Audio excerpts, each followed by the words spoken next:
आप सभी को मेरा नमस्कार। आज की वीडियो में हम लोग पार्ट 1 राग की रस्सी पढ़ेंगे। लोनपुगार तिब्बत के 32वें राजा सौगन्वसेन कंपो के मंत्री थे। वे अपनी चालाकी और हाजिर जवाबी के लिए दूर दूर तक मशहूर थे। कोई उनके सामने टिकता न था। चैन से जिंदगी चल रही थी, मगर जब से उनका बेटा बड़ा हुआ था, उनके लिए चिंता का विषय बना हुआ था। कारण यह था कि वह बहुत भोला था। होशियारी उसे छू कर भी नहीं गई थी। लोनपुगार ने सोचा, मेरा बेटा बहुत सीधा साधा है, मेरे बाद इसका काम कैसे चलेगा। एक दिन लोनपुगार ने अपने बेटे को 100 भेड़ें देते हुए कहा, तुम इन्हें लेकर शहर जाओ, मगर इन्हें मारना या बेचना नहीं, इन्हें वापस लाना 100 जौ के बोरों के साथ, वरना मैं तुम्हें घर में घुसने नहीं दूंगा। इसके बाद बेटा थोड़ी घबराहट से अपने पिता को देखने लगा। इसके बाद वह शहर पहुंचा, मगर इतने बोरे जौ खरीदने के लिए उसके पास पर्याप्त रुपए ही कहाँ थे। वह इस समस्या पर सोचने विचारने के लिए 100 भेड़ें सहित सड़क किनारे बैठ गया,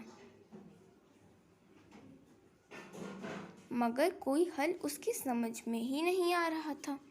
वह बहुत दुखी था।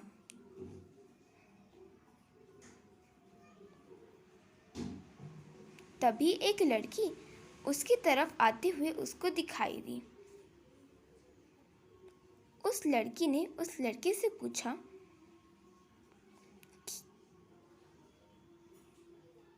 क्या बात है, तुम इतने दुखी क्यों हो। लोनपुगार के बेटे ने अपना हाल कह सुनाया। इसमें इतना दुखी होने की कोई बात नहीं, मैं इसका हल निकाल देती हूँ। इतना कहकर लड़की ने भेड़ों के बाल उतारे और उन्हें बाजार में बेच दिया। जो रुपए मिले उनसे जौ के 100 बोरे खरीदकर उसे घर वापस भिजवा देने का सुझाव बताया। लोनपुगार के बेटे को लगा कि उसके पिता बहुत खुश होंगे, इसलिए वह खुशी खुशी अपने घर लौटने लगा।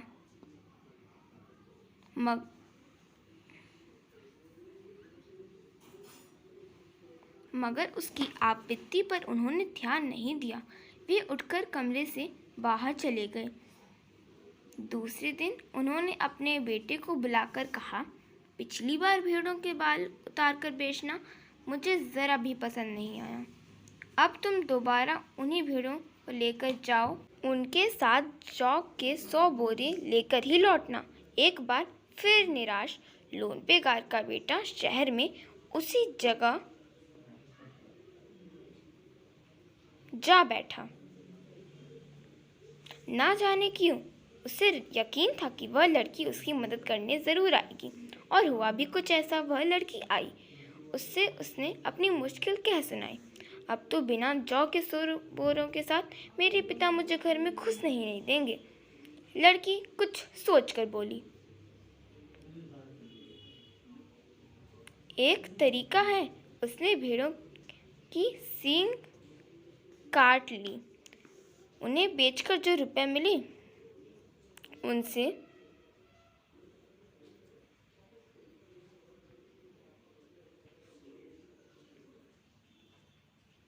100 जौ के बोरे खरीदे।